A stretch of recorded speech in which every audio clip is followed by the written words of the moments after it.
सारून घेतला किंवा झाडून घेतला म्हणून तेव्हा मी झाडला नाही, माझ्या अनावधानाने पंखांच्या उंडाण्याने ते वाऱ्याने ती कचरा उडून गेला. बस आजपासून तू माझं वाहन. त्या दिवसापासून गरुडाला भगवंताने स्वीकारलं. तो गरुड सुद्धा आज भगवंताबरोबर यायला तयार झाला. आणि भगवंताने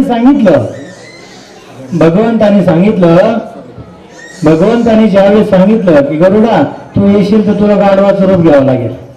लक्षात घ्या, कोणी रूप बदलायला तयार आहे का आता? उलट मी कसं सुंदर दिसेल ह्या रूपामागे जास्त लागतात. एक तास बायाने माणसं मेकअप करायला लागले. आणि गरुड एवढं सौंदर्य आणि एवढा मोठा प्रतिष्ठित गरुड भगवंताचं वाहन सुद्धा गाढव झालं. आणि त्या नगरीमध्ये ज्या ठिकाणी माझा गोरोबा काका राहत होते तिथं आले आणि सांगितलं बाबा अरे त्या गोरोबाचं घर कुठं आहे?